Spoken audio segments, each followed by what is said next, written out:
What's up, everyone? So happy to be making a video today.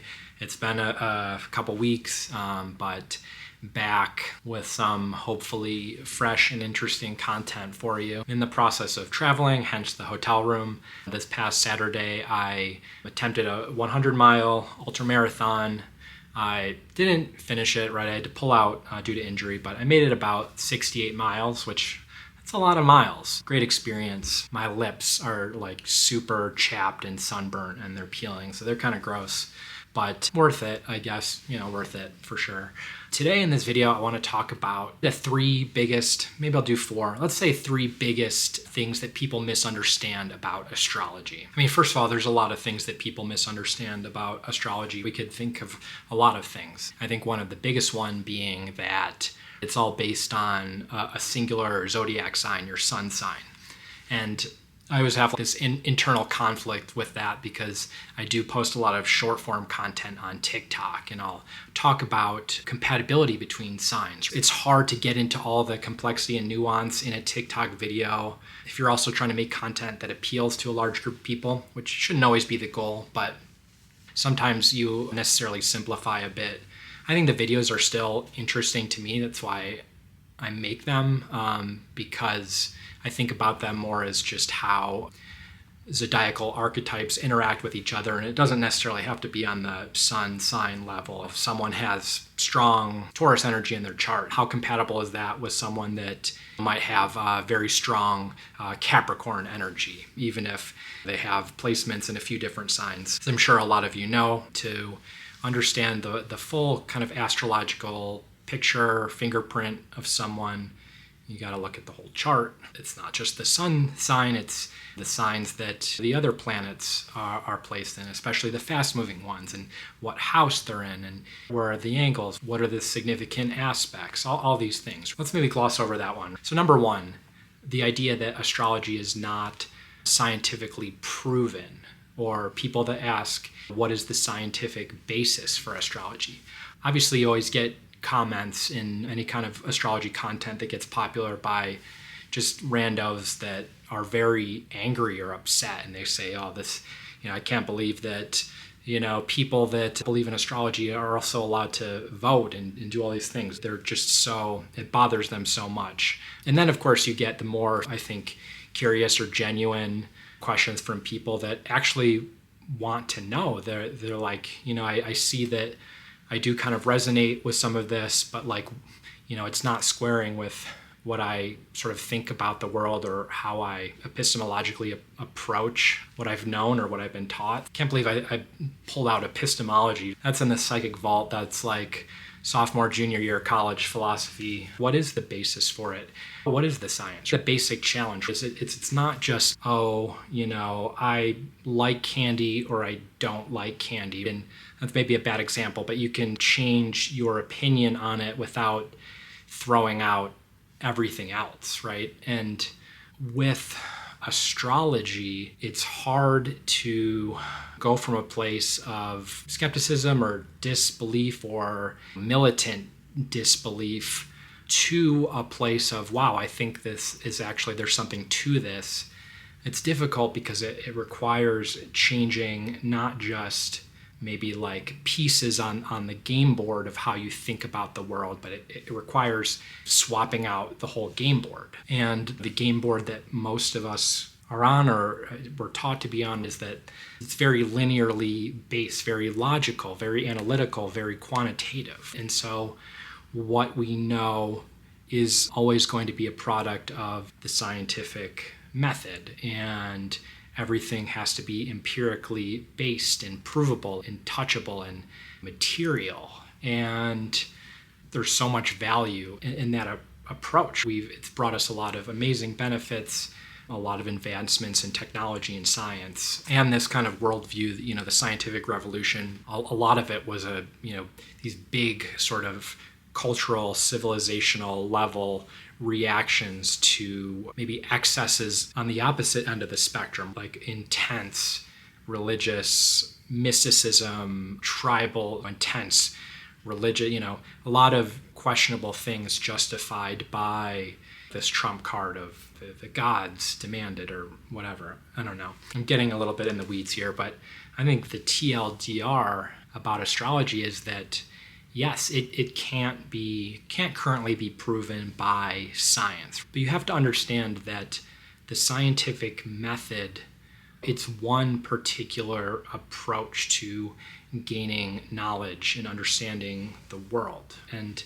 it is powerful, but it's limited. The scientific method is, you make a hypothesis, you gather data, you observe, you evaluate and analyze the data in relation to the hypothesis, and either the hypothesis is true or it's not. And so, scientific method is basically this process for sort of process of elimination of all these other explanations. It can never on its own say this is true. It arrives at truth by saying this is true or this is probably true because we know all these other things are not true. And using the scientific method to develop better techniques for operating on someone's heart.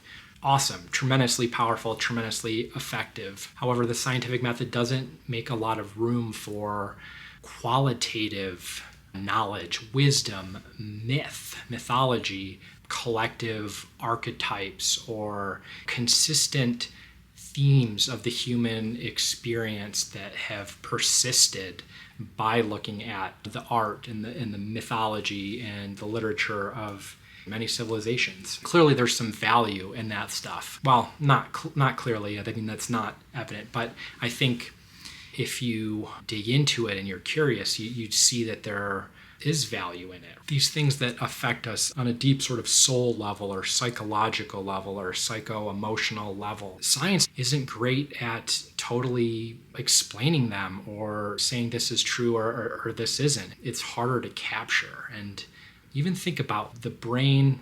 Science will help us learn a lot more about the brain over time, but there's so much that we just don't know. A lot of big psychological concepts. These things have value, but they're not empirical. They're hard to measure. You arrive at certain ideas through a lot of experience and observation and a more qualitative type of observation rather than quantitative. And so astrology it's not a language of absolutes, of numbers, of this equals this and this is going to be this because of this. It's a language of symbols. It's a language of archetypes. Right? It doesn't have clear boundaries. They're brushstrokes, and how a certain astrological theme, or maybe how a particular transit or an astrological theme associated with a particular transit, right? We know that's going to be one thing, but how that manifests on a world level, how it manifests in an individual's life versus another individual's life. Like, you're going to see rhymes, but it's never going to be exactly the same. Astrology is a language that's been developed across hundreds and hundreds of years, thousands of years, from this process of observation and explanation and qualitatively systematizing that, attaching symbols to themes that kind of keep showing up. And they seem not to show up totally randomly. They show up in ways that are associated with cycles, all different kinds of cycles of all different sizes, planetary cycles. And what we're talking about, it's a phenomenon that's so large, for lack of a better word, that it's not something, if you sat down, right, even if you had the ultimate super intelligence and it could give you all the answers, like how would you devise a experiment using the scientific method to actually prove or disprove it? It's very hard to, for example, put a certain archetype or theme into a quantitative number or variable or condition in an experiment. It's not really the point. It's something that would get lost in that process of translation. By saying that, astrology has no value because it can't be scientifically proven, we're saying basically that anything that isn't scientifically proven doesn't have value. I mean, would it be great if we could scientifically prove or create some sort of causal rules around it that are more quantitatively based? That would be great, and maybe someday we'll actually have those capabilities. But I don't think that we can say, oh, just because it can't be proven using this particular method, that it has no value. And I don't get into these debates with people, and you don't have to take my word for it. I would just encourage people or skeptics to take some time and dive in. There's a lot of stories of very kind of gung-ho people that have specifically taken classes and courses in astrology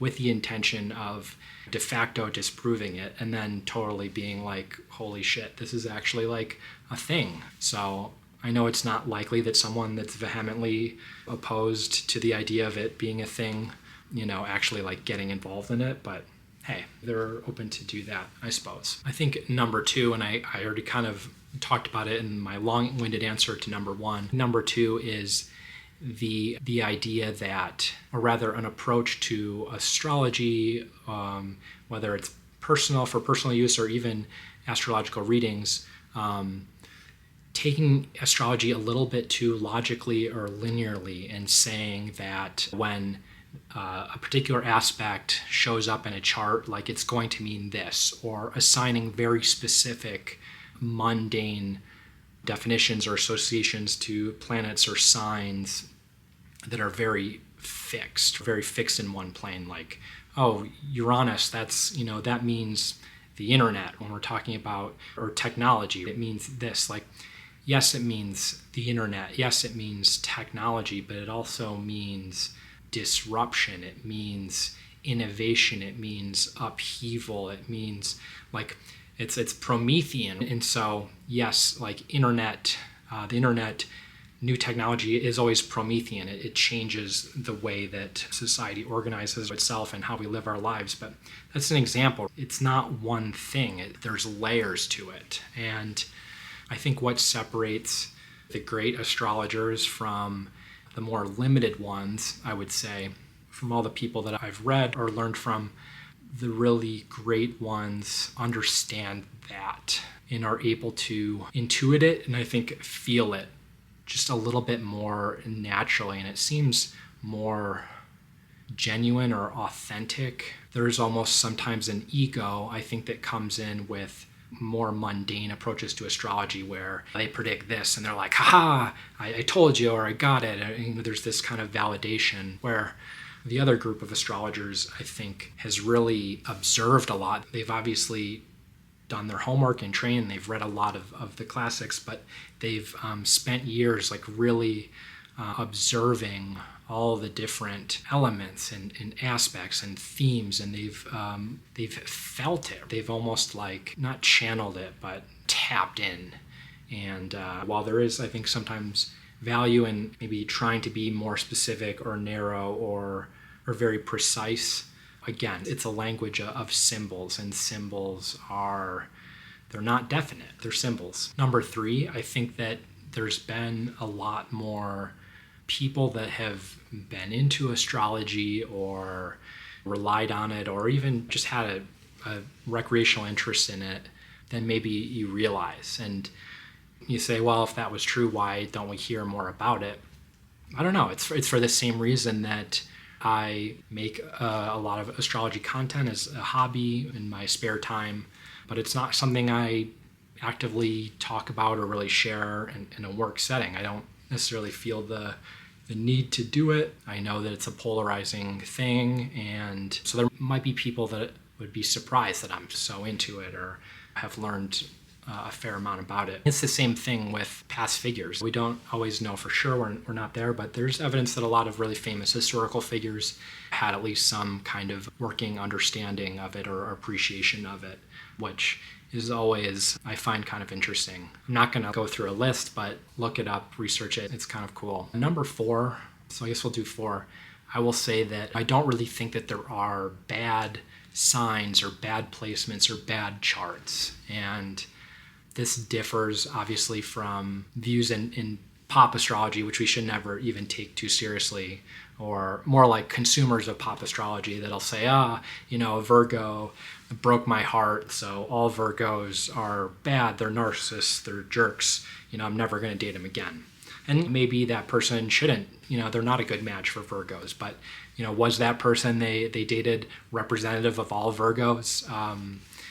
Of course not completely, maybe in some ways, but what about the rest of their chart? What about their maturity level, right? And so when we talk about, first of all, maybe bad experiences that people have with signs, there's a lot of factors in play. One thing that I like about the Enneagram system, which is a personality classification system, it has certain personality types. They're categorized by number, and for each of those, there is built into the system like a range of high vibration or high expression, high evolved expression of that energy in the low version. And that exists very much in astrology. It's not so explicit or deliberate because there's not one Enneagram dude that created all of astrology, but every zodiac sign has toxic expression, immature expression, fearful expression, angry expression, and more evolved, loving forms of expression.